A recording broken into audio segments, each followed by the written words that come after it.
¿A dónde va el amor cuando ya no está la persona a la que se lo dábamos? Dicen que el duelo es eso, amor que ya no tiene dónde ir. ¿Os ha pasado alguna vez que algo se apaga por dentro? ¿Que algo se muere en el alma? A lo mejor os ha pasado y no sabíais que estabais en duelo. Y si no sabes qué te está pasando, no lo hablas. No porque no quieras, sino porque no sabemos cómo hacerlo. Porque lo que todos sabemos es que tarde o temprano vamos a perder algo. Quedarnos sin trabajo, enfadarnos con un amigo, divorciarnos. Luego están las muertes. Abuelos, padres, tíos, amigos, hijos, mascotas. Y luego están esos otros duelos, los más difíciles, los que no se ven porque no se pueden contar. Algunos estudios estiman que hasta un tercio de los duelos que vivimos no tiene reconocimiento social. Son los duelos invisibles, que se viven en silencio, sin permiso, sin rituales. Yo llevo 11 años y medio en duelo y no perdí a una pareja oficial. Perdí a alguien a quien quise sin haberle tocado nunca y aún así me cambió la vida. En mayo de 2002 yo tenía una vida que sobre el papel era perfecta. Un buen trabajo en una multinacional, una pareja de 10 años, un piso molón en el centro de Madrid, amigos de toda la vida y sin embargo una noche, jugando a las cartas online, con aquella internet precaria y lenta de módems que hacían ruido y que daban para chatear en texto y poco más, conocí a alguien y en 5 minutos mi vida se puso patas arriba. Se llamaba Jeff y vivía en el lejano oeste, pero solo a un clic de mí. Aquella misma noche nos dimos el Messenger, lo que viene siendo el abuelo del WhatsApp. A la semana ya hablábamos de mariposas en el estómago, de lo lejos que estábamos, un océano, casi un continente y 8 usos horarios. Y también de que yo tenía pareja, y eso no nos ponía las cosas fáciles. Aquel verano me separé de mi pareja, pero no porque me hubiera enamorado de otro, que también. Me separé porque hasta ese momento no me había dado cuenta de lo que faltaba en mi relación, pero al conocer a Jeff lo vi claro y los dos supimos sin ninguna duda que lo que habíamos encontrado era irrepetible. Con 29 años supe lo que era estar enamorada de verdad, aunque nunca saliera de una pantalla. Fueron meses intensos, de amor, de fuego, de vértigo. No podíamos pasar el uno sin el otro.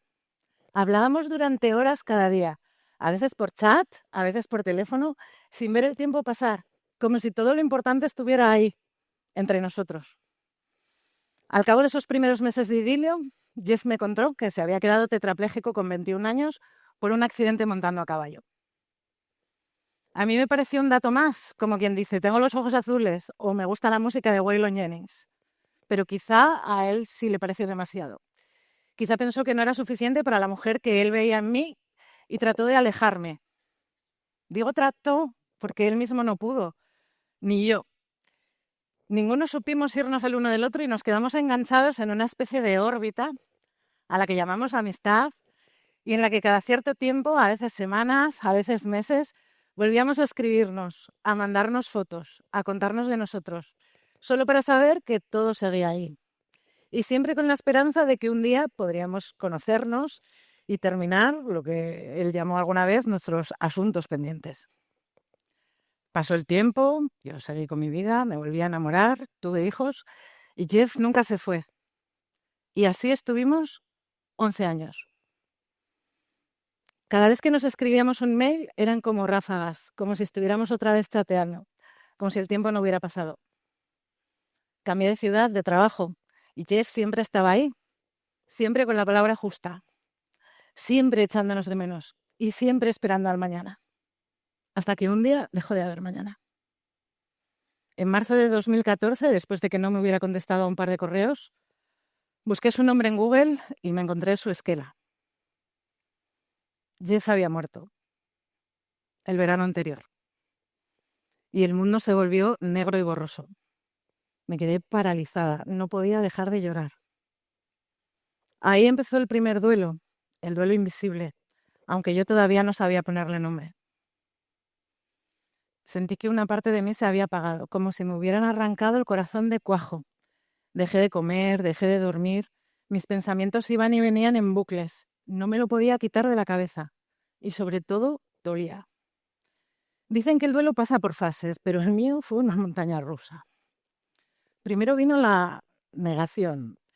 Hice arqueología de nuestros chats. Yo leía lo que habíamos escrito y 12 años después lo reviví todo. Toda la montaña rusa de emociones, una tras otra. Después vino la ira y con ella las preguntas sin respuesta. ¿Por qué decidió por los dos? ¿Por qué le hice caso? ¿Por qué asumí que siempre habría más tiempo si no éramos nada? ¿Por qué me duele tanto? Estaba enfadada conmigo misma, con él, con la vida. Después vino la negociación, el intento de reescribir la historia en mi cabeza, los easy. Solo que en mi caso fui un paso más allá, porque mi historia, mi duelo lo estaba viviendo sola, sin espacio, sin permiso, sin nombre. Todo el mundo entiende tu pena si se te muere tu marido. Te acompañan en el tanatorio, te mandan mensajes de pésame, van al funeral, porque es un dolor que se acepta, que se reconoce. A una viuda se le reconoce su duelo, tiene nombre, tiene ritual. A mí no. Nuestra historia era invisible y no encajaba en ningún molde. Recuerdo que incluso alguien muy cercano me dijo, eso no es un duelo, eso es una fantasía. Y esa frase me dolió especialmente porque estaba invalidando mi amor y mi dolor, que eran tan reales como cualquier otro. Nadie en mi mundo entendía que yo estuviera así por alguien a quien no había conocido en persona. Y para su mundo yo no existía. Así que pensé, si busco entre los 37 amigos que tienen LinkedIn, contándome a mí, quizá encuentre a alguien que le haya dejado un mensaje en su esquela. Y lo encontré. Y a través de él le mandé una carta a su madre. Le conté nuestra historia, que me había cambiado la vida, que acababa de enterarme de su muerte y que quería que supiera que en la otra punta del mundo alguien llevaría a su hijo en el corazón para siempre. Aquel verano de 2014 viajé al lejano oeste por primera vez, a cumplir promesas con retraso. Le visité en el cementerio. Conocí a su madre, a sus amigos, todos muy majos conmigo. Pero no encontré eso que todo el mundo decía que yo necesitaba, un cierre. Al contrario, volví con las mismas preguntas y ninguna respuesta. Pero el tiempo pasó y el dolor fue bajando la intensidad hasta que ya solo dolía a ratos. Y así se quedó durante años. Aprendí a vivir con ese agujero tranquilo. Hasta que en febrero de 2025, haciendo un curso de guión, abrí la caja de Pandora sin querer. Necesitabas escribir algo para el curso y pensé, yo tengo la historia. Claro que vamos a abrir los chats antiguos para ver cómo convertimos esto en una buena peli. Error.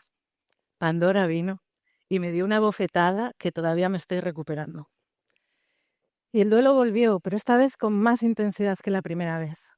¿No se suponía que este dolor ya había pasado? Hice lo mismo que en 2014, traté de ordenar mis pensamientos. Había demasiadas preguntas que todavía no tenían respuesta. Y me puse a escribir para intentar entender por qué seguía doliendo tanto. Volví a buscar alguna conexión con su mundo. Volví a leer los chats antiguos y hacer arqueología emocional. Volví a enamorarme y a llorar la pérdida. Volví a caminar los mismos caminos de mi yo de 30, de mi yo de 40, pero esta vez desde otra madurez. El duelo me tuvo atrapada en esos bucles de preguntas durante meses. Yo le quise, él me quiso, si nos quisimos, ¿qué nos pasó?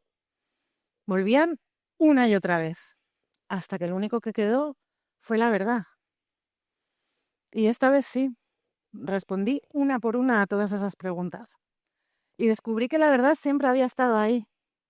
Siempre había sido un amor loco, intenso, cierto y mutuo.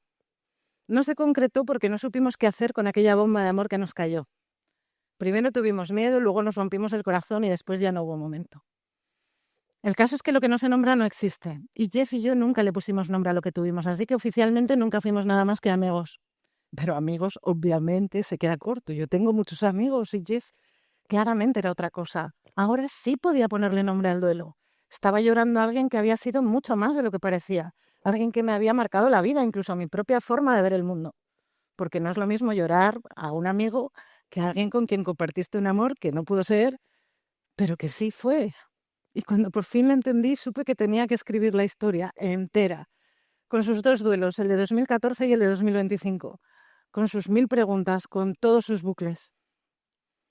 Pero esta vez también hubo algo diferente, porque esta vez alguien en su mundo vio lo mismo que yo. Y me dio algo que nunca había tenido, validación y compañía. Una de sus sobrinas me había encontrado por redes sociales. Su abuela, la madre de Jeff, le había enseñado mi carta y tenía curiosidad. Le conté nuestra historia, le enseñé algunos de nuestros chats y correos, y lo vio claro desde el primer momento. Para mí es obvio que estabais enamorados. Por el aniversario de su muerte me mandó flores con una nota en la que me daba las gracias por haber sido la luz de su tío. Y por primera vez sentí que nuestro amor tenía un lugar en el mundo. Nadie necesita permiso para llorar, pero para mí ser vista, escuchada, reconocida, para mí eso fue muy importante. No me anclo en el pasado, sé que lo que pudo haber sido ya nunca será. Esa es la única certeza que nos da la muerte. Pero quien soy yo hoy no se explica sin Jeff Garro, sin cómo me veía por dentro, sin cómo nos leíamos, a veces hasta sin hablar. He tenido que contar toda esta historia a mi familia, claro. A él ya le conocían porque tengo una foto suya en mi estantería, pero no conocían todo lo demás. La historia completa, la del amor que nunca tuvo nombre y nunca terminó, la que es difícil de contar. Pero también creo que la mejor forma de honrarle es devolverle al mundo lo que él me regaló, la valentía para ser quien soy. Porque un duelo no es solo pérdida, es también memoria y es transformación. Es aprender a vivir con la ausencia, acompañados por la ausencia misma. Y aunque esta historia es mía, yo sé que no estoy sola, porque todos alguna vez hemos sentido una pérdida que no hemos sabido cómo explicar.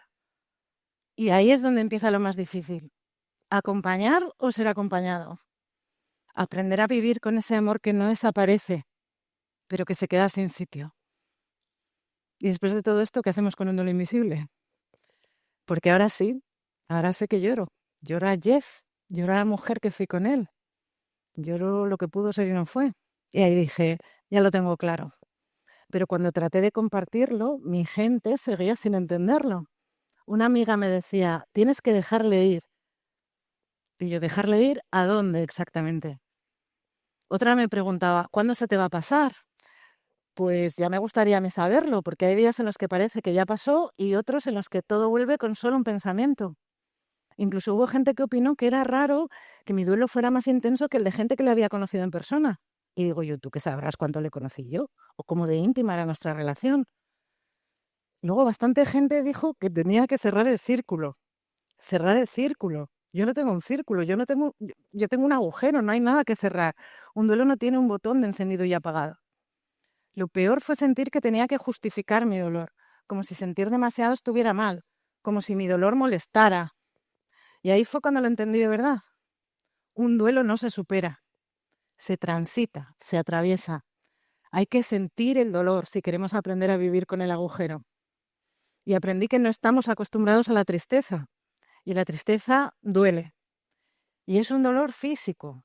A veces no nos deja ni respirar y otras veces nos hace sentir culpables solo por sonreír. Pero también hubo otras personas que no trataron de arreglarme, que se quedaron conmigo a mi lado. Una amiga me escribía cada mañana, ¿qué tal estás hoy? No sé qué decirte, pero estoy aquí. Y hubo una frase de su sobrina que me hizo llorar.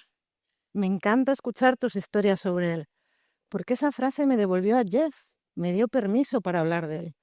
Porque lo que más duele a veces es no tener con quién hablar. Jeff siempre decía que es en los peores momentos cuando uno se da cuenta de quién está ahí de verdad y quién no. Y tenía razón, un duelo no se arregla.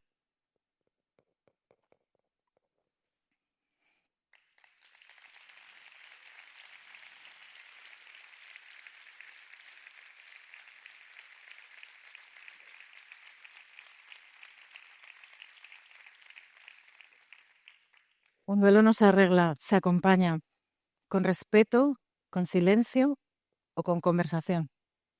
Y sobre todo con permiso. Que nos sintamos con permiso para estar mal, para no saber, para sentir, sin tener que explicarlo todo el rato. Porque no hay duelo pequeño si el amor fue grande. Y en el fondo, ¿sabes qué?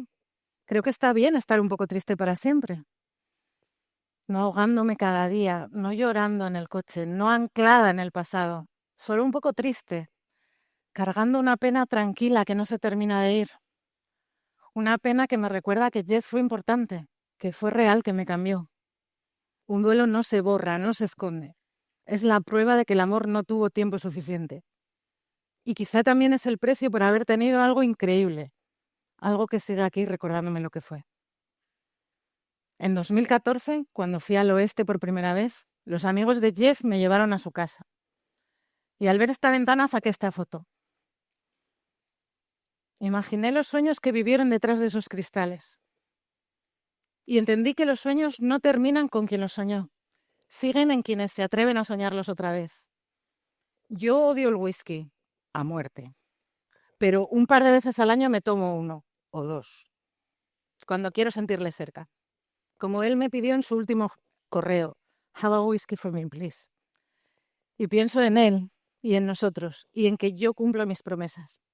Y quizá eso es lo más valiente que nos queda, seguir soñando por quienes ya no están, seguir nombrándoles, seguir recordándoles.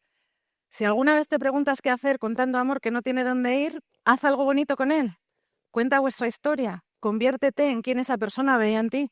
Eso es lo que he hecho yo, convertirme en la mujer que Jeff veía en mí incluso antes de que yo pudiera creer en mí misma. Y os invito a hacer lo mismo. Si estáis en duelo, encontrad una forma de llevar ese amor con vosotros, no lo dejéis atrás. Escribid, plantad un árbol, tomad un whisky, lo que sea que os devuelva a vosotros mismos y a vuestro ser querido. Y si tenéis cerca a alguien roto, preguntadle, ¿te apetece contarme algo de esa persona? Porque a veces lo único que necesitamos es permiso para recordar. Y alguien que se queda a nuestro lado, aunque no sepa qué decir. Gracias.